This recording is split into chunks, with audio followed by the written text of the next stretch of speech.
Di sekolah-sekolah kita di Indonesia, ternyata lagi ada sebuah revolusi senyap, dan pusatnya, ini yang menarik, bukan siswa, tapi justru para kepala sekolah. Nah, kali ini, yuk kita bedah bareng-bareng gimana sebuah program ambisius mencoba mengubah mereka dari yang tadinya cuma manajer menjadi pemimpin pembelajaran sejati.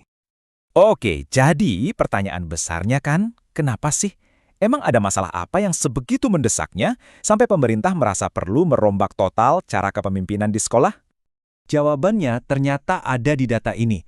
Selama bertahun-tahun, hasil PISA, itu loh tes global yang mengukur kemampuan literasi dan numerasi siswa, menunjukkan posisi Indonesia ada di bawah rata-rata. Nah, skor inilah yang jadi semacam wake-up call, alarm yang menyadarkan kita semua, jangan-jangan masalahnya bukan cuma di kurikulum, tapi ada di kepemimpinannya. Solusinya ternyata bukan sekedar nambah jam belajar atau beli buku baru. Jauh lebih fundamental dari itu, sebuah pergeseran filosofi yang disebut pembelajaran mendalam. Coba deh, lupakan sejenak soal teknik mengajar, karena ini tentang mengubah cara kita memandang pendidikan itu sendiri. Inti dari filosofi ini ada di satu kata yang kuat banget, memuliakan. Coba bayangin sebuah sistem pendidikan yang tujuannya bukan cuma ngisi otak siswa, tapi benar-benar menghargai setiap individu, baik itu siswa, guru, maupun kepala sekolah, sebagai manusia utuh yang punya potensi dan martabat. Terus, gimana rasanya belajar di lingkungan yang memuliakan itu? Kuncinya ada 3. Pertama, siswa jadi berkesadaran, artinya mereka jadi ngerti kenapa mereka belajar sesuatu. Kedua, pelajarannya bermakna, jadi nyambung dengan dunia mereka. Dan yang paling penting, suasananya menggembirakan. Sekolah jadi tempat yang seru, bukan beban. Filosofi ini percaya kalau kita mau kemampuan olah pikir atau kognitifnya bagus, kita nggak bisa cuekin yang lain. Kita juga butuh olah hati buat kecerdasan emosional, olah rasa biar jago sosialisasi, dan pastinya olahraga buat kesehatan fisik. Idenya emang agak radikal, siswa yang bahagia dan sehat secara utuh, ya siswa yang lebih pinter.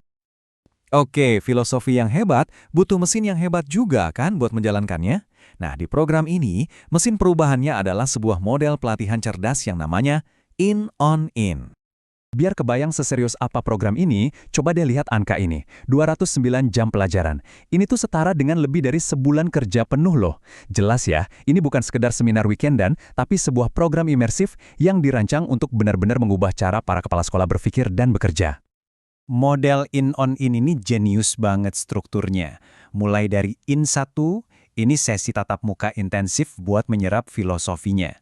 Terus, ini yang paling krusial, mereka dilepas buat praktek langsung di sekolahnya masing-masing selama 10 minggu di fase OJT. Nah, terakhir, mereka kumpul lagi di In2 secara online buat berbagi pengalaman dan refleksi, apa yang berhasil dan apa yang enggak. Nah, ini dia nih, jantung dari keseluruhan program, fase OJT selama 10 minggu.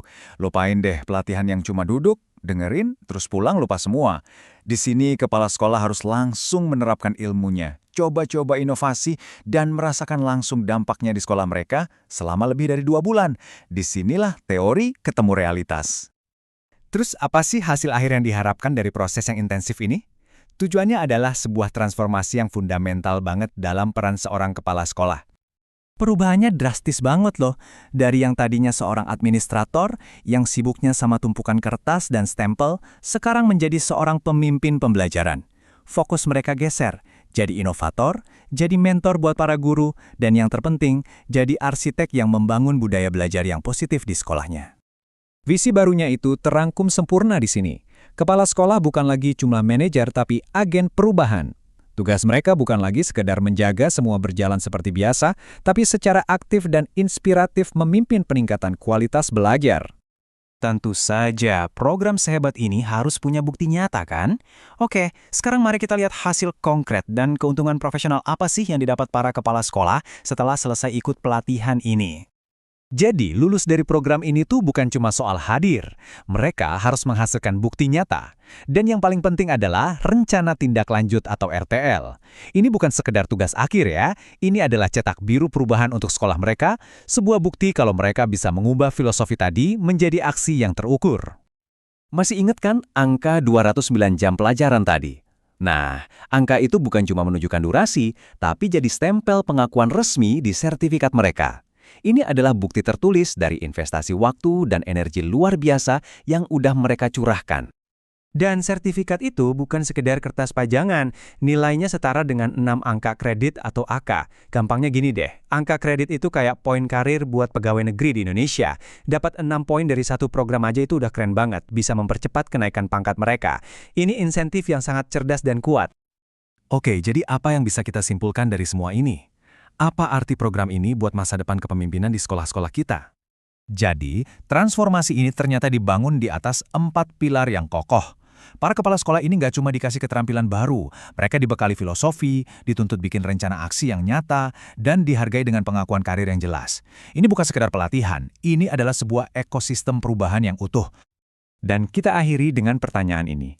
Program ini udah nunjukin sebuah model yang kuat dan komprehensif untuk menciptakan pemimpin sekolah yang transformatif. Tantangan terbesarnya sekarang adalah gimana caranya membawa keberhasilan ini dari skala kecil menjadi sebuah gerakan nasional yang bisa menjangkau dan mengubah ribuan sekolah di seluruh penjuru negeri.